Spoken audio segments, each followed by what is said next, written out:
Amahoro n'umutuzo kuri wowe n'abawe, nizere ko umeze neza. Njye mugiye kubana muri iri sengesho, nitwa Ayisiboy nyawe. Uyu munsi rero tugiye kubana mu masengesho ushobora kuba wakifashisha mu gihe ubyutse ndetse n'igihe ugiye kuba warya. Tugiye kureba ku masengesho abiri mu gihe ugiye gufata ifunguro ndetse n'igihe ubyutse. Amasengesho rero ubundi ku bantu bayakora turabizi ko agizwe n'ibice bitatu. Iyo urimo usenga isengesho ryawe ugomba gutangira ushimira Imana, ukaza gukurikizaho kuyisaba imbabazi, and then nyuma ukaza gukurikizaho kuyisaba ibyo wowe wumva ukwiye kuba wayisaba. Muri iki kiganiro rero tugiye kurebana ibyo bice uko ari bitatu bigize isengesho. Kantangire isengesho ryanjye mwumve ingingo z'ingenzi zubakiyeho. Uwiteka Mana yanjye, dore nje imbere yawe, nje kugushimira kubw'urukundo rwawe, nje kugushimira ku byo wankoreye. Wakoze Nyagasani, wowe utumye mbyuka amahoro. Wakoze Nyagasani kubera ko umuryango wanjye uri amahoro. Ndagushimiye cyane. Hari abaryamye batabyutse, ntabwo ari uko ari ikiguzi natanze, ahubwo ni kubw'impuhwe zawe. None Nyagasani shimirwa kubw'uko wongeye kungaragariza urukundo, kuko unyongeje undi munsi. Ndabigushimiye cyane Mana yanjye, urakoze cyane. Icyo rero igice cya mbere ni igice cyahariwe gushimira Imana umuntu atangira mu isengesho. Ngiye kubabwira rero igice cya kabiri umuntu agira mu isengesho iyo arimo asenga. Igice cya kabiri aba ari redi dukomeze. Igice cya kabiri ni cya kindi dusabamo imbabazi. Kantangire. Mana yanjye, maze kugushimira, ariko Nyagasani mfite ibizazane byinshi. Hari byinshi bintega, hari byinshi bituma ntabasha kugera aho nshaka kugera. Nyagasani, ndi umunyabyaha.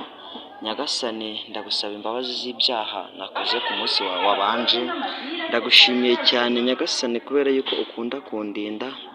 None Nyagasani rero nkusabye imbaraga, nkusabye ubutwari kugira ngo mbashe gutsinda sekibi ushaka kugira ngo aze abangamire mu buzima bwanjye. Nyagasani, mbabarira ibyaha nakugiriye byose ndabyanze, kuko binteranya nawe. Kandi Nyagasani, ndabizi ko byicishije Yesu Kristo umwana wawe ukunda. Umfashe rero Nyagasani, sinzabisubire. Umbabarire Nyagasani kubw'icyaha cyanjye. Sinifuza kugikora, ahubwo nifuza kuba uwawe iteka ryose. Guys rero icyo ni igice cya kabiri. Igice cya gatatu rero tugiye kuba twashyiramo iri sengesho kiragira kiti: Uwiteka Mana yanjye, ndabizi ko ndi umunyabyaha, ndabizi ko ndi umukozi w'ibibi, gusa nanjye siko mbyifuza. Nifuza kuba uwawe. Saha izi ngizi Nyagasani namaze kugusaba imbabazi z'ibyaha byanjye byose. None Nyagasani rero ndifuza yuko wampa ibyo nifuza kugeraho. Iyi si yamaze kwarikwamo gushakisha ubutunzi. None Nyagasani nje mu maso yawe kugira ngo umfashe kujya mu nzira itabangamiye bagenzi banjye. Umfashe kugira ngo intego zanjye z'uyu munsi zigerweho. Umfashe mu nzira ndi buze gucamo nkuremo abadayimoni, kugira ngo amahirwe asange niteguye, hanyuma nanjye nyakirane ubwuzu. Nyagasani ngushimiye kubera ko urabinkorera. Amen.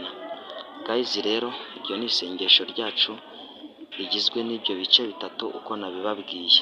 Isengesho rero ryo ushobora gusenga ugiye ku meza ugiye gufata ifunguro, ngiye kurivuga, ariko ryo sindi buze kurivugira ibyo bice byose kubera ko ibice byo nabisobanuye mu isengesho ryavuzwe haraguru.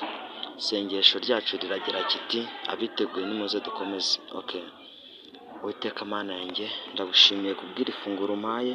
Habwa icyubahiro, uri Imana ishobora byose. Uri Imana yambukije Abayisiraheli inyanja. Niyo mpamvu n'iri funguro nkusaba kugira ngo uritunganye, uryeze, urikuremo ikibi cyose n'igisa nacyo. Kandi Nyagasani, urihumure ibihumijemo. Undinde abadayimoni b'umwijima bashobora kuza kurimbuza. Kandi Nyagasani, ndagushimiye cyane ko watumye ndibona. Hari abatabashije kuribona. Habwa icyubahiro Nyagasani kuko uri umwami utegeka. Urakoze Nyagasani ko unyumvise. Amen. Guys rero iryo ni ryo sengesho ryacu. Ndabashimira mwebwe mwabanye natwe.